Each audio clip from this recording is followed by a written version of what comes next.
আসসালামু আলাইকুম ওয়া রাহমাতুল্লাহি ওয়া বারাকাতুহু। সুপ্রিয় শিক্ষার্থী বন্ধুরা, আজকের ক্লাসে আমরা অষ্টম শ্রেণীর বিজ্ঞান অনুশীলন বইয়ের তৃতীয় অধ্যায়ের একাদশ সেশন নিয়ে আলোচনা করব। তো এখানে যে কাজগুলো দেওয়া হয়েছে আমরা সেই কাজগুলোর সমাধান নিয়ে আলোচনা করব। তো সকলের প্রতি রিকোয়েস্ট আমাদের চ্যানেলটি সাবস্ক্রাইব করে রাখার জন্য এবং ক্লাসটি বন্ধুদের সাথে শেয়ার করে দেওয়ার জন্য। একাদশ সেশনে বলা হচ্ছে উদ্ভিদ নিয়ে অনেক আলোচনা হলো। আমরা এই অধ্যায়ে মানে সবুজ বন্ধু যে অধ্যায়টা ছিল, এই পুরো অধ্যায়ে কিন্তু উদ্ভিদ নিয়ে আমরা আলোচনা করেছি। তোমার রোপণ করা গাছটি ভালো আছে কিনা খেয়াল করেছো তো? বেশ খানিকটা নিশ্চয়ই বেড়ে উঠেছে, এর মধ্যে নিশ্চয়ই বেড়ে উঠেছে, তাই না? এরকম বলতেছে আর কি, এখানে কোনো প্রশ্ন করা হয় নাই। এরপরে তোমাদের সহপাঠীরা তো নানা ধরনের গাছ রোপণ করেছে, কিন্তু কোনটা কোন ধরনের গাছ, মানে এটা প্রশ্ন করা হচ্ছে যে কোনটা কোন ধরনের গাছ।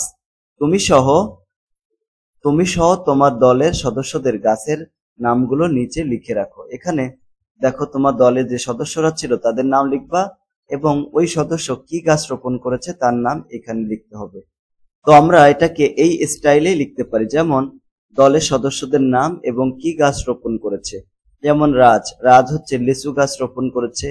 তামিম হচ্ছে কাঁঠাল গাছ রোপণ করেছে। শামীম জবা গাছ রোপণ করেছে। তমাল হচ্ছে সিম উদ্ভিদ রোপণ করেছে। নবীন হচ্ছে আম গাছ রোপণ করেছে। ওরহান তুলসী গাছ রোপণ করেছে। আয়ান সে হচ্ছে নারকেল গাছ রোপণ করেছে। তো এইভাবে আমাদের এই ছকটা পূরণ করতে হবে এই স্টাইলে। তারপরে এবার ভেবে দেখো তো এদের মধ্যে কোন কোন গাছের মিল বেশি, মানে কোন কোন গাছের মিল আছে, আর কোন কোন গাছ দেখতে কিছুটা একই রকম, কিংবা কোন কোন গাছের ফুল ফল বা পাতার ধরনের সাদৃশ্য আছে, দলে আলাপ করে সেগুলো শনাক্ত করতে বলা হচ্ছে। তো এটার উত্তরে আমরা চলে যাই।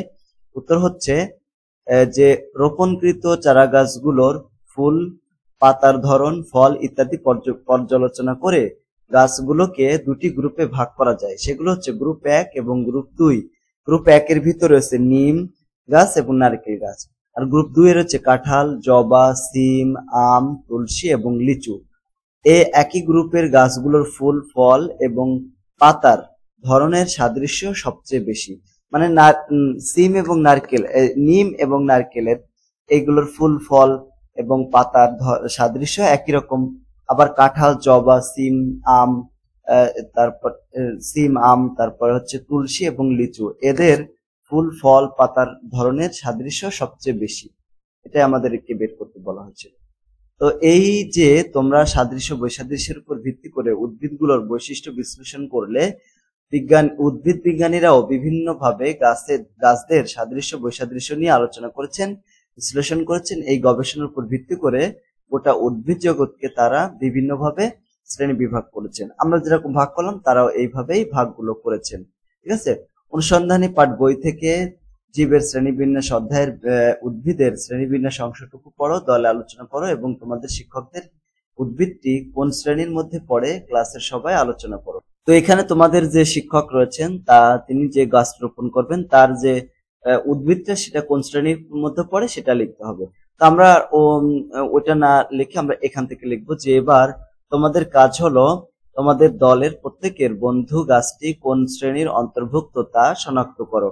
মানে তোমার শ্রেণীকক্ষে শিক্ষক, মানে এই যেটার কথা বললাম এটা কোন শ্রেণীর, আমরা এই যে ছকটা পূরণ করলে বুঝতে পারবো। ঠিক আছে, কিভাবে লিখতে হবে। এখন দেখো, এখানে বিভিন্ন শ্রেণীর বৈশিষ্ট্যের সঙ্গে মিলিয়ে দেখে সিদ্ধান্ত নাও, দলে আলোচনা করে নিচের ছকে নোট নাও। এখন উদাহরণ হিসেবে একটি উদ্ভিদের নাম এবং তার শ্রেণীবিন্যাস নিচে দেওয়া হলো। এখানে দেখো, দলের সদস্যদের নাম লিখতে হবে, কি গাছ রোপণ করেছো এবং কোন শ্রেণী সেগুলো এখানে লিখতে হবে। এখানে আমরা দেখি উত্তরে চলে যায়। দেখো, দলের সদস্যদের নামের ভিতরে হচ্ছে রাজ কি গাছ রোপণ করেছিল? লিচু গাছ। এই লিচু গাছ কোন শ্রেণীভুক্ত ছিল? সপুষ্পক উদ্ভিদ ছিল, আবৃতবীজী উদ্ভিদ এবং দ্বিবীজপত্রী উদ্ভিদ হচ্ছে এই শ্রেণীর। তামিমের গাছটা হচ্ছে কাঁঠাল গাছ, এই কাঁঠাল গাছ সপুষ্পক উদ্ভিদ, আবৃতবীজী এবং দ্বিবীজপত্রী উদ্ভিদ। শামীম হচ্ছে জবা গাছ রোপণ করেছিল। জবা গাছ সপুষ্পক উদ্ভিদ। আচ্ছা, সপুষ্পক কাদেরকে বলা হয়? সপুষ্পক হচ্ছে যে সমস্ত উদ্ভিদে পুষ্প হয়, মানে ফুল ধরে। আবৃতবীজী মানে কি? মানে বীজটা ফলের মধ্যে থাকে, যেমন আম কি ফলের ভিতরে বীজ থাকে এরকম। আবার দ্বিবীজপত্রী মানে বীজপত্রে বীজপত্র থাকে দুইটা। যেমন তুমি যদি আমের আটি কখনো দেখো, আমের আটিটা ভাগ করে দেখবে যে 2 সমান 2 অংশে ভাগ হয়ে যায়। তমাল, তমাল হচ্ছে সিম। তো এখানে সপুষ্পক উদ্ভিদ, আবৃতবীজী এবং একবীজপত্রী উদ্ভিদ। নবীন কি করেছে, আম গাছ রোপণ করেছে, সপুষ্পক উদ্ভিদ, আবৃতবীজী উদ্ভিদ এবং দ্বিবীজপত্রী উদ্ভিদ। ওরহান তুলসী গাছ রোপণ করেছে, তুলসী গাছের সপুষ্পক উদ্ভিদ, আবৃতবীজী এবং দ্বিবীজপত্রী উদ্ভিদ। আয়ান, আয়ান হচ্ছে নারকেল গাছ রোপণ করেছিল, সপুষ্পক উদ্ভিদ, আবৃত, কিন্তু এটা একবীজপত্রী উদ্ভিদ। আশা করি আমরা এই কাজগুলো কিন্তু বুঝতে পেরেছি। তো এটা হচ্ছে আমাদের একাদশ শ্রেণীর কাজ ছিল। ইনশাআল্লাহ পরবর্তী ক্লাস আমরা দ্বাদশ সেশন মানে একাদশ সেশন নিয়ে তো আলোচনা করলাম, পরবর্তী ক্লাস আমরা দ্বাদশ সেশন নিয়ে আলোচনা করব। অনেক আলোচনা হলো, তোমাদের সবুজ বন্ধু তোমরা সবার সবুজ বন্ধুদের সম্পর্কেও অনেক জানাশোনা হলো। পরের সেশনে সবাই মিলে একটা মেলার আয়োজন করতে পারো, সেখানে তোমরা সবাই তার নিজের উদ্ভিদ সম্পর্কে অন্যদের জানানোর চেষ্টা করবে।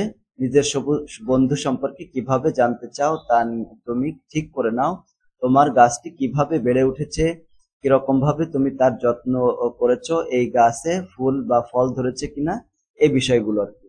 তো এখানে জগদীশ চন্দ্র বলেছিলেন যে ভালোবেসে গাছপালার মনের কথাও বুঝতে পারা যায়। তুমি কি এখন তোমার সবুজ বন্ধুটির কথা বুঝতে পারো? এখন বুঝতে পারলে হ্যাঁ, না বুঝতে পারলে না। ঠিক আছে, এইখানে এরপরে ইনশাল্লাহ আগামী ক্লাসে আমরা দ্বাদশ সেশন নিয়ে আলোচনা করবো। তো আজকের ক্লাসটা তোমার কাছে কেমন লাগলো সেটা কমেন্ট করে জানিয়ে দিও। আর যদি ভালো লাগে তাহলে আমাদের চ্যানেলটি সাবস্ক্রাইব করে ক্লাসটি বন্ধুদের সাথে শেয়ার করে দিও। সকলকে ধন্যবাদ। আসসালামু আলাইকুম রহমতুল্লাহি ওয়া বারাকাতুহু।